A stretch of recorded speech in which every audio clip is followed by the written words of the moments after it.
मुंबई के शांत हैंगर में एक गहरा मौन पसरा है। यह मौन सिर्फ मशीनों का नहीं, बल्कि उन सपनों का है जो कभी भारतीय आसमान में ऊंची उड़ान भरते थे।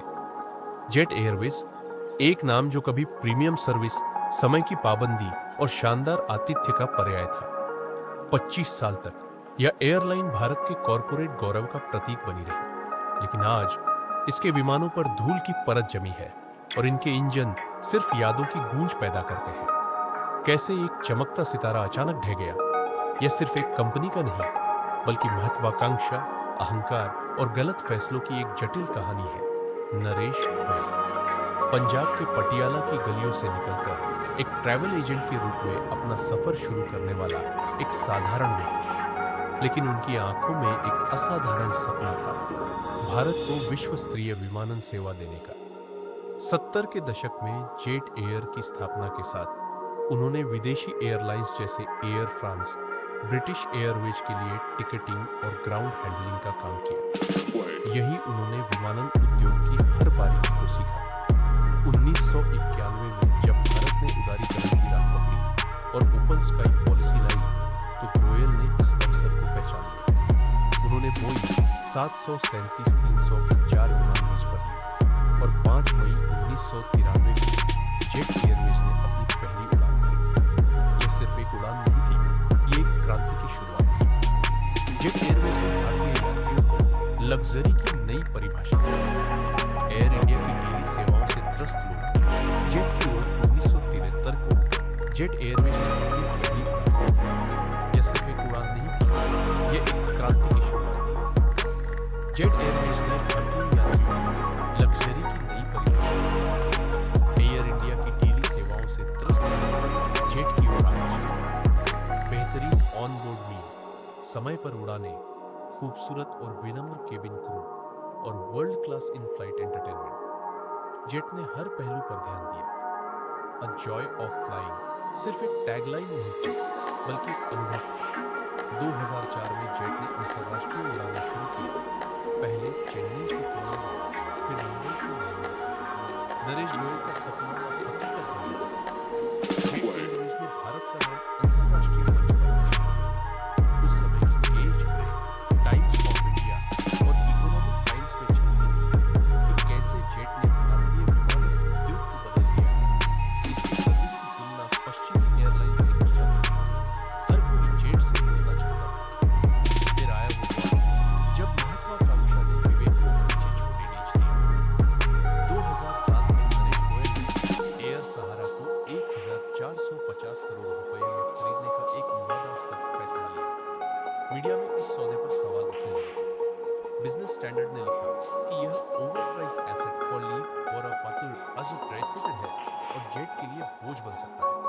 गोयल का मानना था कि इससे उन्हें डोमेस्टिक मार्केट में और मजबूती मिलेगी, लेकिन यह एक रणनीतिक भूल साबित हुई। एयर सहारा का बेड़ा पुराना था, उसका मैनेजमेंट खराब था और उसकी कल्चर जेट से बिल्कुल अलग थी। इसी बीच इंडिगो और स्पाइस जेट जैसी लो कॉस्ट कैरियर ने भारतीय आसमान में दस्तक दे दी। ये एयरलाइंस नो फ्रिल्स मॉडल पर चल रही थी, सस्ता किराया, सीधी उड़ानें। जेट इन नए प्लेयर्स से मुकाबला करने में नाकाम रहा, क्योंकि उसका ऑपरेटिंग कॉस्ट बहुत ज्यादा था। गोयल ने अपनी प्रीमियम इमेज को खोए बिना सस्ता बनने की कोशिश की, और इस दुविधा ने जेट को कहीं का नहीं छोड़ा। जेट एयरवेज धीरे धीरे कर्ज के दलदल में धंसती जा रही थी। कच्चे तेल की बढ़ती कीमतें, रुपए का गिरना और बढ़ती प्रतिस्पर्धा ने हालात बदतर कर दी। नरेश गोयल अपने one man show management style के लिए जाने जाते थे। लाइवमिंट ने कई बार रिपोर्ट किया कि गोयल को सलाहकारों की बात सुनने की बजाय अपने फैसलों पर ज्यादा भरोसा था। 2013 में जब कंपनी दिवालियेपन के कगार पर थी, अबू धाबी की एतिहाद एयरवेज ने 24% हिस्सेदारी के लिए 2058 करोड़ रुपए का निवेश किया। यह जेट के लिए एक जीवन रेखा थी, लेकिन गोयल अपने कंट्रोल को पूरी तरह से छोड़ना नहीं चाहते थे। एतिहाद प्रबंधन चाहता था कि जेट अपने परिचालन को सुव्यवस्थित करे और लागत कम करे, लेकिन गोयल के लिए कंपनी उनकी पहचान थी और वह उसे किसी और के हाथों में नहीं देना चाहते थे। इस खींचतान ने स्थिति को और खराब कर दिया। कर्मचारियों का संघर्ष, उड्डानों का रद्द होना और अंतिम चरण। स्क्रिप्ट। 2018 आते आते जेट एयरवेज में हाहाकार मच गया। पायलटों, केबिन क्रू और इंजीनियरों को महीनों तक वेतन नहीं मिला। एनडीटीवी और आज तक पर कर्मचारियों के विरोध प्रदर्शन की खबरें प्रमुखता से दिखाई जाने लगी। पायलट यूनियंस ने हड़ताल की चेतावनी दी। ईंधन सप्लायर्स ने क्रेडिट बंद कर दिया, जिससे उड़ानें रद्द होने लगी। कई यात्रियों को बीच रास्ते में ही उतरना पड़ा।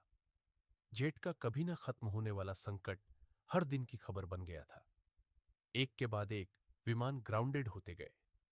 बैंकों ने कंपनी को बचाने के लिए 1500 करोड़ रुपए का इमरजेंसी फंड देने से इनकार कर दिया। नरेश गोयल को चेयरमैन 17 अप्रैल 2019।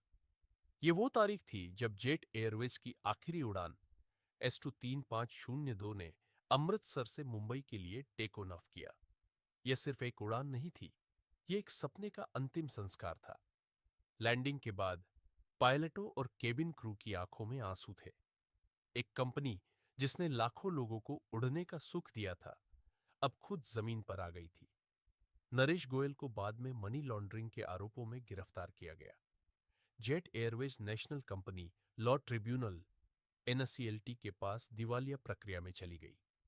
जालान कालरॉक कंसोर्टियम ने इसे पुनर्जीवित करने की कोशिश की, लेकिन कानूनी अड़चनें और फंड की कमी लगातार बाधा बन रही है।